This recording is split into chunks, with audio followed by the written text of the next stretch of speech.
ನಮ್ಮ FIR ಅನ್ನು register ಮಾಡದೇ ಇದ್ದವ್ರ ಮೇಲೆ ಕ್ರಮ ತಗೊಳ್ಬೇಕು. ಅವರು ಯಾಕೆ ರಿಜಿಸ್ಟರ್ ಮಾಡಿಲ್ಲ, ಅವ್ರ ಮೇಲೆ ಯಾಕೆ ಕ್ರಮ ತಗೊಂಡಿಲ್ಲ? ಅವರು ಸಸ್ಪೆಂಡ್ ಮಾಡಿ, ನೀವು ರಿಜಿಸ್ಟರ್ ಮಾಡದೇ ಇದ್ದವ್ರ ಮೇಲೆ ಯಾಕೆ ವಿಧಾನಸೌಧದ ಮೇಲೆ, ವಿಧಾನ ಮಂಡಲದಲ್ಲಿ ನಮ್ಮ ಮೇಲೆ ದೌರ್ಜನ್ಯ ಮಾಡಿದವ್ರನ್ನ ಬಿಟ್ಟು ಕಳಿಸಿದ್ರಿ?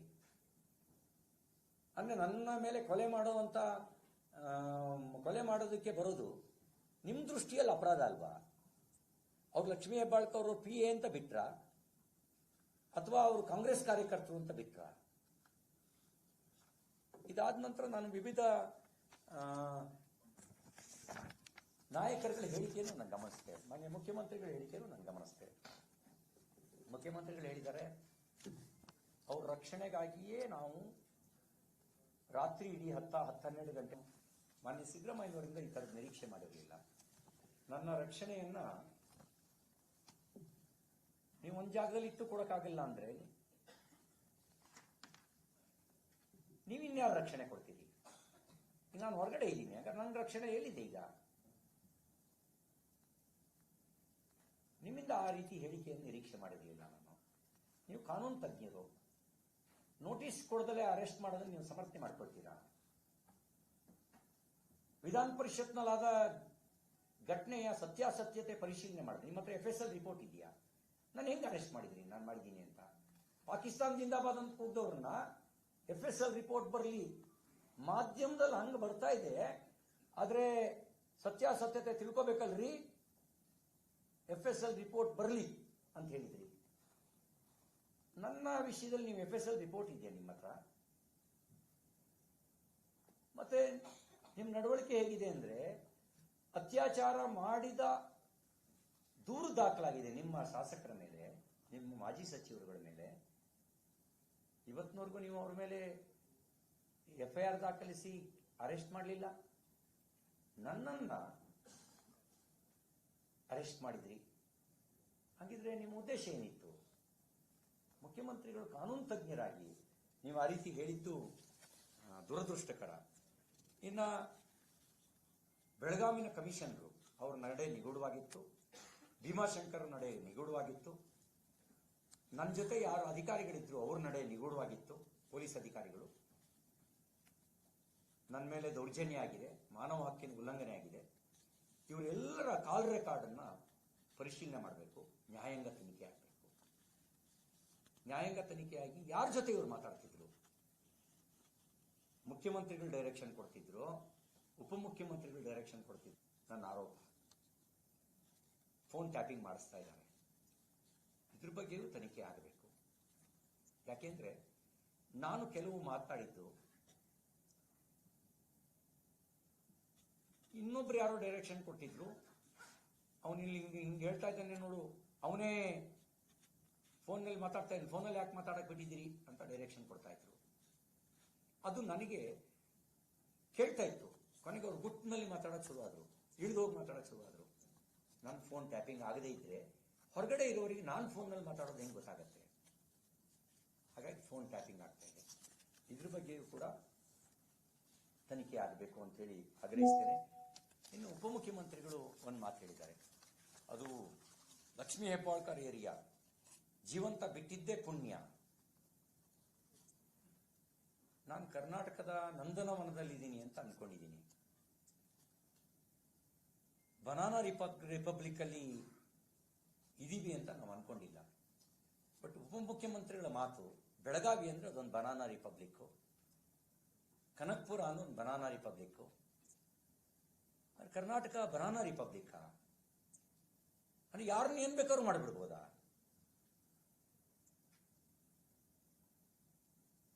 ಅವರ ಹೇಳಿಕೆ ಉಪಮುಖ್ಯಮಂತ್ರಿಯ ಘನತೆಗೆ ತಕ್ಕದಲ್ಲದ ನಡವಳಿಕೆ ಆಗಿತ್ತು. ಮತ್ತೆ ಬೆದರಿಸುವ ಒಂದು ಧ್ವನಿ ಮತ್ತು ತಂತ್ರ ಕಾಣ್ತಾ ಇತ್ತು. ಇನ್ನು ಗೃಹ ಸಚಿವರು, ನಾನು ಅವ್ರನ್ನ ಕೆಟ್ಟವರು ಅಂತ ಹೇಳಕ್ಕಾಗಲ್ಲ. ಗೃಹ ಸಚಿವರ ನಿಯಂತ್ರಣದಲ್ಲಿ ಗೃಹ ಇಲಾಖೆ ಇದೆಯಾ ಅನ್ನೋದು ಅನುಮಾನ ನನಗೆ. ಅವರು ನಮ್ಮೊಬ್ಬರು ಸ್ನೇಹಿತರು ಅವ್ರ ಹತ್ರ ಮಾತಾಡ್ದಾಗ ಹೇಳಿದ್ದಾರೆ, ನನಗೆ ಇನ್ಫಾರ್ಮೇಶನ್ ಇಲ್ಲ ಮಾರಾಯ, ಯಾಕೆ ಹಿಂಗೆ ಸುತ್ತಾಡಿಸಿದ್ರು ನಂಗೆ ಗೊತ್ತೇ ಇಲ್ಲ ಮಾರಾಯ, ನನಗೆ ಮಾಹಿತಿನೇ ಇಲ್ಲ, ಯಾವನ್ ಡೈರೆಕ್ಷನ್ ಕೊಟ್ನೋ ಏನೋ ಇವೆಲ್ಲ ಬೇಕಿತ್ತ ನಮಗೆ ಅಂತ ಹೇಳಿ ಮುಂದುವರೆದು ಹೇಳಿದ್ದಾರೆ. ಇದೆಲ್ಲ ರವಿಯ ಪಾಪ್ಯುಲಾರಿಟಿನ ಜಾಸ್ತಿ ಮಾಡೋಕ್ಕೆ ನಾವೇ ಅವಕಾಶ ಮಾಡಿಕೊಟ್ಟಂಗಾಯ್ತು ಅಂತ ಹೇಳಿದ್ದಾರೆ. ಗೃಹ ಸಚಿವರೇ, ನೀವು ನಿಮ್ಮ ಹಿರಿತನ ಇಲಾಖೆಗೆ ಮಾರ್ಗದರ್ಶನ ಮಾಡಬೇಕು. ನೀವು ಅಸಹಾಯಕರಾಗಬಾರ್ದು. ನಾನು ಆಗ್ರಹಿಸ್ತೇನೆ, ನೀವು ಗೃಹ ಸಚಿವರಾಗಿ ಕರ್ತವ್ಯ ಲೋಪ ಎಸಗಿದ ಅಧಿಕಾರಿಗಳನ್ನ ಸಸ್ಪೆಂಡ್ ಮಾಡಿ. ಆಗ ಇಲಾಖೆಯೂ ನಿಮ್ಮ ನಿಯಂತ್ರಣಕ್ಕೆ ಬರುತ್ತೆ, ನಮಗೂ ನಿಮ್ಮ ಕಾರ್ಯದಕ್ಷತೆಯ ಬಗ್ಗೆ ವಿಶ್ವಾಸ ಮೂಡುತ್ತೆ, ರಾಜ್ಯದ ಜನರಿಗೂ ವಿಶ್ವಾಸ ಮೂಡುತ್ತೆ. ವಿಶೇಷವಾಗಿ ಒಂದನ್ನು ಮರ್ತಿದ್ದೆ, JDSನ ಶಾಸಕರು ಮತ್ತು ಕೇಂದ್ರ ಸಚಿವ ಶ್ರೀ ಕುಮಾರಸ್ವಾಮಿ ಅವರು ಆದಿಯಾಗಿ ಈ ಸಂದರ್ಭದಲ್ಲಿ ಬೆಂಬಲಕ್ಕೆ ನಿಂತು ಮಾತನಾಡಿ ಸಾಂತ್ವನ ಹೇಳಿದರು. ರೇವಣ್ಣವರು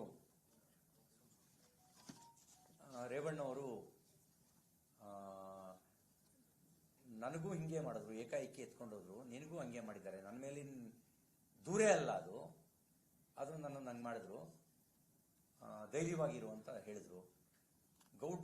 ದೊಡ್ಡ ಗೌಡ್ರು ತುಂಬ ನೊಂದ್ಕೊಂಡ್ರು. ಅಯ್ಯೋ ರಾಮ, ರವಿಗೆ ಹಿಂಗೆ ಮಾಡಿಬಿಟ್ಟಿದಾರ ಅಂತ ತಲೆ ಬಡ್ಕೊಂಡ್ರು ಅಂತ ರೇವಣ್ಣವರು ನನಗೆ ಹೇಳಿದರು. ಇವರೆಲ್ಲರಿಗೂ ನಾನು ಸಲ್ಲಿಸ್ತೀನಿ. ಇನ್ನು ಚಿಕ್ಕಮಗಳೂರು ಸಂಸ್ಕೃತಿ ಬಗ್ಗೆ ಮಾತಾಡಿದ್ದಾರೆ. ವಿಶೇಷವಾಗಿ ಚಿಕ್ಕಮಗಳೂರು, ಮಲೆನಾಡಿನ ಕರಾವಳಿ ಜನ, ನಮ್ಮಲ್ಲಿ ಏಕವಚನದ ಪ್ರಯೋಗವೇ ಕಡಿಮೆ. ಉತ್ತರ ಕರ್ನಾಟಕದ ಭಾಷೆಯಲ್ಲಿ ಮಾತಾಡಿದ್ರೆ ನಾವು ಉರ್ಲೆ ಹಾಕೊಂಡ್ಬಿಡ್ತೀವಿ. ಏಕೆಂದರೆ ನಾವು ಆ ಭಾಷೆ ನಮಗೆ ಬರೋದೇ ಇಲ್ಲ. ನಮಗೆ ಅಲ್ಲಿ ಸಹಜ ಭಾಷೆ, ಅಲ್ಲಿ ಸಹಜವಾಗಿ ಪ್ರೀತಿಯಿಂದ ಮಾತಾಡೋ ಭಾಷೆ. ನಮಗದು ಆ ಶಬ್ದಗಳೇ ನಮಗೆ ಕಷ್ಟದ ಕೆಲಸ. ನಾನು ಹೇಗಿದ್ದೀನಿ ಅನ್ನೋದನ್ನ ಚಿಕ್ಕಮಗಳೂರು ಜನರಿಗೆ ಗೊತ್ತಿದೆ. ಉಳಿದವರು ಅವ್ರ ಟ್ರ್ಯಾಕ್ ರೆಕಾರ್ಡ್ ಏನು, ನನ್ನ ಟ್ರ್ಯಾಕ್ ರೆಕಾರ್ಡ್ ಏನು ಅನ್ನೋದು ಚಿಕ್ಕಮಗಳೂರು ಜನರಿಗೆ ಗೊತ್ತಿದೆ. ನನ್ನ ಸೈದ್ಧಾಂತಿಕ ವಿಷಯ ಬಂದಾಗ ಜನರ ಬಗ್ಗೆ ಮಾತಾಡಬೇಕಾದ್ರೆ ಸ್ವಲ್ಪ ಕಠೋರವಾಗಿ ಮಾತಾಡ್ತೀನಿ. ಆದರೆ ಕೆಟ್ಟ ಹೃದಯ ಇರೋನಲ್ಲ. ನಾನು ಕಟುವಾದ ಮಾತು ಅದು ಜನರ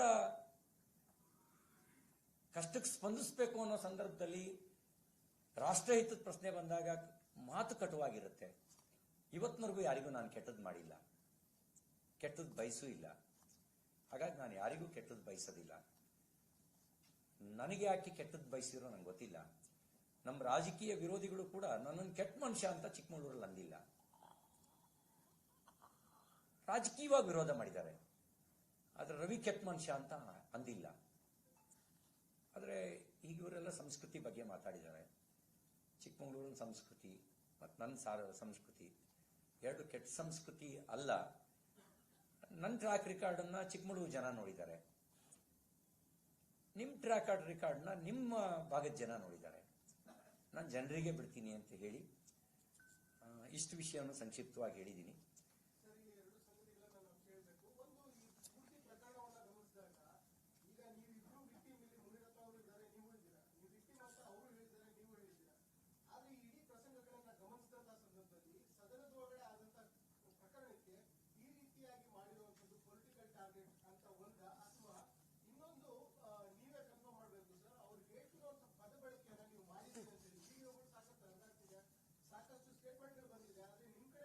ನನಗೇನಂತಂದ್ರೆ ನೋಡಿ, ನಾನು ತಪ್ಪು ಮಾಡಿದ್ರೆ ಆಗಿರೋ ಶಿಕ್ಷೆ ಏನ್ ಬೇಕಾದರೂ ಆಗಲಿ, ಕಾನೂನುಬದ್ಧವಾದ ಶಿಕ್ಷೆ ಏನ್ ಬೇಕಾದರೂ ನಾನು ಅದನ್ನ ಅನುಭವಿಸ್ತೀನಿ. ನಾನು ತಪ್ಪು ಮಾಡಿದ್ರೆ ಮತ್ತೆ ನಮ್ಮ ಕಸ್ಟೋಡಿಯನ್ನು ನಮ್ಮ ಸಭಾಪತಿ, ಅವರು ಸಭಾಪತಿ ಹತ್ರ ಇವ್ರ ದಾಖಲೆಗಳನ್ನು ಕೊಟ್ಟು ದೂರು ಸಲ್ಲಿಸಲಿ, ಅವ್ರು FSL ತನಿಖೆ ಮಾಡಲಿ. ಆ ತನಿಖೆ ನಾನು ತಪ್ಪು ಮಾಡಿದ್ದೀನಿ ಅಂತ ಆದರೆ, ಈಗ ನಾನೇನು ಮಾತಾಡಿದ್ದೀನಿ, ಅವರೇನು ಮಾತಾಡಿದ್ದೀರಿ, ಅಥವಾ ಇನ್ಯಾರೇನು ಮಾತಾಡಿದ್ರು ಆನ್ ರೆಕಾರ್ಡ್ ಸಿಗುತ್ತೆ. ನೋಡಿ, ವಿಧಾನಮಂಡಲದ ಒಳಗೆ ವಿಜುವಲ್ಸು ಇರುತ್ತೆ, ಮೈಕ್ರೋಫೋನ್ಗಳು ವಾಯ್ಸ್ ರೆಕಾರ್ಡಿಂಗು ಇರುತ್ತೆ. ಅದರ ಜೊತೆಗೆ ಸ್ಟೇನೋಗಳು ಒಂದೊಂದು ಶಬ್ದವನ್ನು ಕೂಡ ರೆಕಾರ್ಡ್ ಮಾಡ್ತಾರೆ.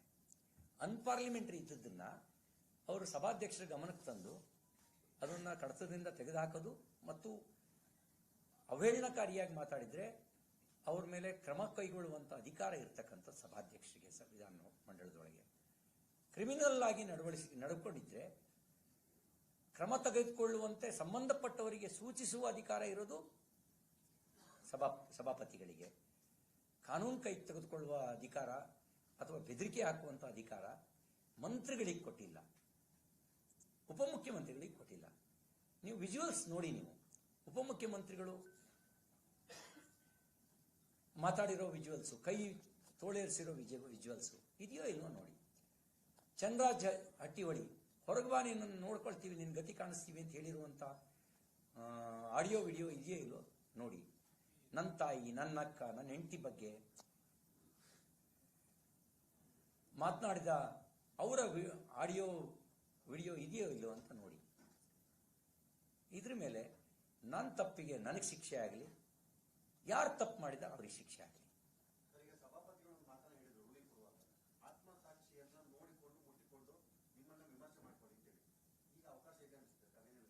ನಾನು ಹೇಳಿದ್ದೀನಲ್ಲ, ನಾನು ಪ್ರತಿನಿತ್ಯ ಒಮ್ಮೆ ಬೆಳಗ್ಗೆ ಎದ್ದ ತಕ್ಷಣ ಒಂದೆರಡು ನಿಮಿಷಗಳ ಕಾಲ ಮೌನವಾಗಿ ಪ್ರಾರ್ಥನೆ ಮಾಡಿ ಆಮೇಲೆ ಹೊರಗಡೆ ಬಂದು ನೆಲಕ್ಕೆ ಕಾಲಿಡ್ತೀನಿ. ರಾತ್ರಿ ಮಲಗಬೇಕಾದ್ರೆ ಒಂದೆರಡು ನಿಮಿಷಗಳ ಕಾಲ ಓದಿದೆಲ್ಲ ಮುಗಿದ ಮೇಲೆ ಒಂದೆರಡು ನಿಮಿಷಗಳ ಕಾಲ ಒಂದು ದಿನದ ಘಟನೆಗಳನ್ನೆಲ್ಲ ಅವಲೋಕನ ಮಾಡಿಕೊಂಡು ಸರಿ ತಪ್ಪುಗಳು ವಿಮರ್ಶೆ ಮಾಡಿ, ನನ್ನಿಂದ ಇದು ಆಗಬಾರ್ದು, ಇಂಥದ್ದು ಆಗಬೇಕು, ಇಂಥದ್ದು ಆಗಿದ್ದು ಸರಿ ಇದೆ ಅಂತ ವಿಮರ್ಶೆ ಮಾಡ್ಕೊಳ್ತೀನಿ. ಪ್ರತಿನಿತ್ಯ ನನ್ನ ಜೀವನದಲ್ಲಿ ನಡೆದೇ ನಡೆಯುತ್ತೆ. ಹಾಗಾಗಿ ದೌರ್ಬಲ್ಯಗಳನ್ನು ದೂರ ಮಾಡ್ಕೊಳ್ತಾ ಸ್ಟ್ರೆಂತ್ ಜಾಸ್ತಿ ಮಾಡ್ಕೊಳ್ಳೋ ಕೆಲಸ ಮಾಡ್ತಾ ಬಂದಿದ್ದೀನಿ. ನೀವು ಮುನಿರತ್ನ ವಿಷಯವನ್ನು ಹೇಳಿದ್ರಿ, ಇದೆಲ್ಲ ನೋಡಿದಾಗ ರೇವಣ್ಣ ಅವರು, ಮುನಿರತ್ನ ಅವರು ನನ್ನ ಮೇಲೆ ಇದೆಲ್ಲ ನೋಡಿದಾಗ ಒಂದು ಷಡ್ಯಂತ್ರದ ಭಾಗ ಅಂತ ಅನಿಸುತ್ತೆ. ಆದರೆ ಕಾಲ ಎಲ್ಲದಕ್ಕೂ ಉತ್ತರ ಕೊಡುತ್ತೆ. ಸತ್ಯಮೇವ ಜಯತೆ.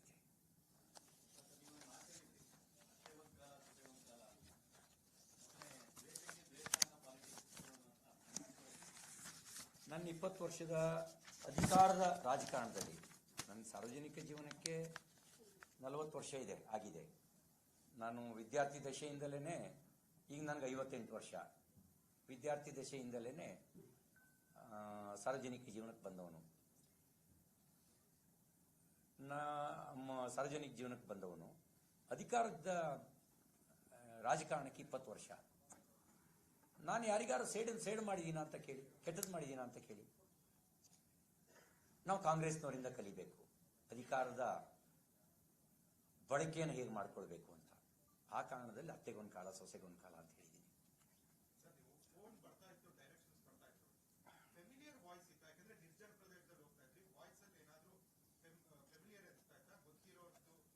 ಅದು ಈ ಸೈರನ್ನು, ಗುಂಡಿ ರಸ್ತೆಗಳು, ಇದರ ನಡುವೆ ವಾಯ್ಸ್ ಕಡೆಗೆ ನಾನು ಗಮನ ಕೊಡಲಿಲ್ಲ.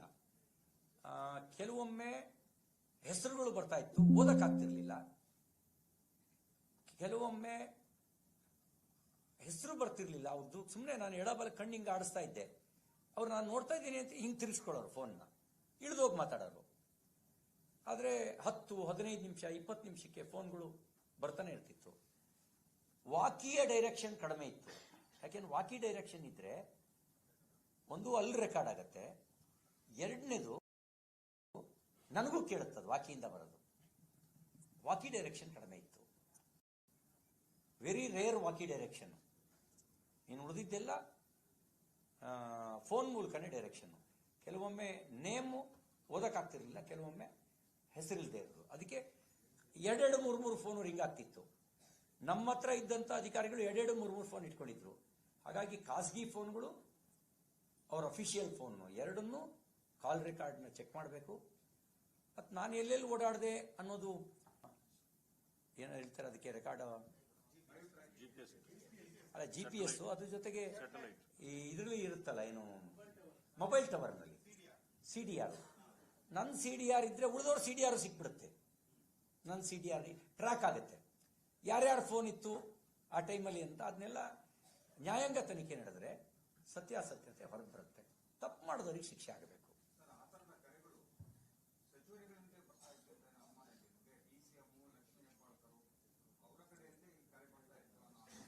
ಅಂದ್ರೆ ಡೈರೆಕ್ಷನ್ ಕೊಡ್ತಿದ್ದವರು ಇವರ ಈಕ್ವಲೆಂಟ್ ಅಲ್ಲ ಅನ್ನೋದು ಅನ್ನಿಸ್ತಿತ್ತು.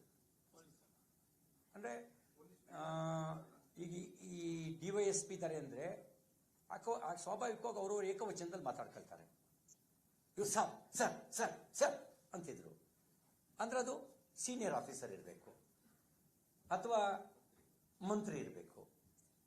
ಇಲ್ಲದೇ ಇದ್ರೆ ಆ ಥರದ ಈ ಎಕ್ಸ್ಪ್ರೆಷನ್ ಬರ್ತಿರ್ಲಿಲ್ಲ. ಇವ್ರ ಎಕ್ಸ್ಪ್ರೆಷನ್ ಇರ್ತಿತ್ತು, ಬಾಡಿ ಲ್ಯಾಂಗ್ವೇಜ್ ಹಂಗಿರ್ತಿತ್ತು. ಕೆಲವೊಮ್ಮೆ ಎದ್ದು ಒಳಗೆ ಹೋಗಿ ಹೊರಗಡೆ ಹೋಗಿ ಮಾತಾಡ್ತಿದ್ರು.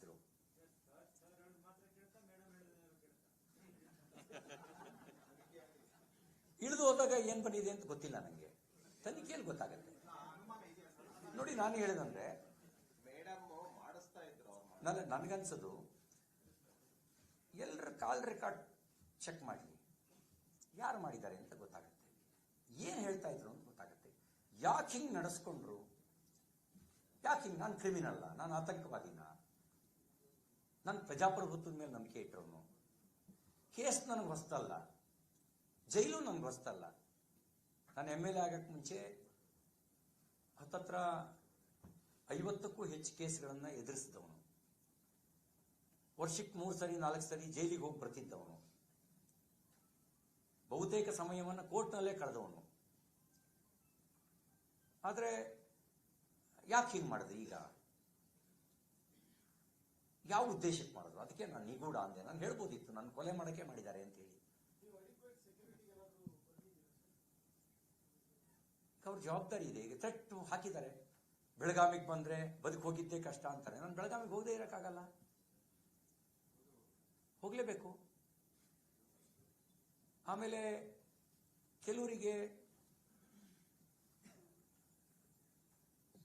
ಮೇಲೆ ಅತೀವವಾದ ನಂಬಿಕೆ ಇದೆ. ಆ ನಂಬಿಕಸ್ಥರು ಅವರಿಗೋಸ್ಕರ ಏನ್ ಬೇಕಾದ್ರೂ ಮಾಡ್ಬೋದು, ಅವರಿಗೋಸ್ಕರ ಏನ್ ಬೇಕಾದ್ರೂ ಮಾಡ್ಬೋದು. ಅದಕ್ಕಾಗಿ ರಕ್ಷಣೆ ಕೊಡೋ ಜವಾಬ್ದಾರಿ ಸರ್ಕಾರ.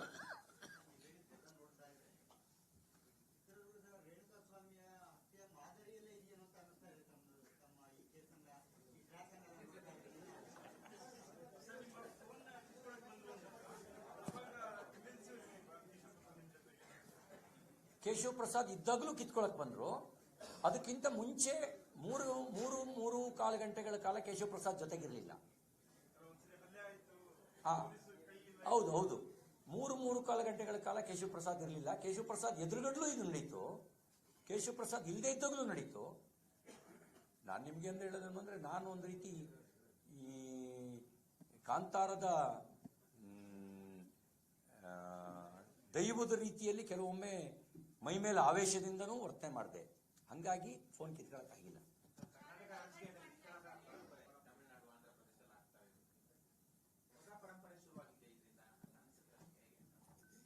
ನಾನು ಬಿಹಾರದಲ್ಲಿ ಈ ಥರದ್ದು ಕೇಳ್ತಿದ್ವಿ, ತಮಿಳುನಾಡಿನಲ್ಲಿ ಮಾಧ್ಯಮದಲ್ಲಿ ವರದಿ ಆಗ್ತಿತ್ತು, ಕರ್ನಾಟಕದಲ್ಲಿ ಈ ಥರ ಇರಲಿಲ್ಲ. ನಮಗೆಲ್ಲ ಸಂಸ್ಕೃತಿ ಪಾಠ ಹೇಳುವಂತ ಹಿರಿಯ ಸಚಿವರುಗಳು, ಇದು ಕರ್ನಾಟಕದ ಸಂಸ್ಕೃತಿನ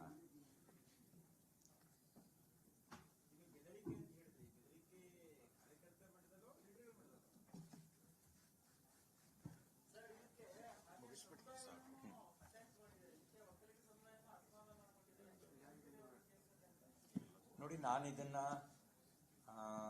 ಜಾತಿ ನೆಲೆಯಲ್ಲಿ ನೋಡಕ್ಕೆ ಇಷ್ಟಪಡಲ್ಲ. ಎಲ್ಲ ಸಮುದಾಯದವರು ನಮಗೆ ಬೆಂಬಲ ಕೊಟ್ಟಿದ್ದಾರೆ, ಎಲ್ಲರೂ ಪ್ರೀತಿ ತೋರಿಸಿದ್ದಾರೆ. ಎಲ್ಲ ಕಾಂಗ್ರೆಸ್ನಲ್ಲಿರುವಂಥವರು ಕೂಡ ಸಾರಿ ಹಿಂಗಾಗಬಾರ್ದಿತ್ತು, ನಮ್ಮವ್ರು ಮೂರ್ಖರು ಅಂತ ಹೇಳಿ ನಿನ್ನೆ ರಾತ್ರಿ ಬೇಲ್ ಸಿಕ್ಕಿದ್ ಬರ್ತಿದ್ದಂಗೆನೆ ಕೆಲವ್ರು ನಂಗೆ ಫೋನ್ ಮಾಡಿ ಹೇಳಿದ್ರು, ನೀನೊಂದು ಹೀರೋ ಮಾಡಿದ್ರು ಬಿಡು ಅಂತ ಹೇಳಿದ್ರು. ಫೋನ್ ಮಾಡಿ ಹೇಳಿದ್ರು, ನಾವು ಹೇಳಿದ್ವಿ ಅಂತ ಹೇಳಿ ಒಬ್ಬರ ಹೆಸರು ಹೇಳಿ ಎಲ್ಲ ಅವ್ರದ್ದು ಅಂತ ಹೇಳಿದ್ರು. ನಾನು ಅವ್ರೊಳಗಿನ ರಾಜಕಾರಣ ಅಂತ ನಾನು ಹೆಸರಲ್ಲಿ ಹೇಳಲ್ಲ.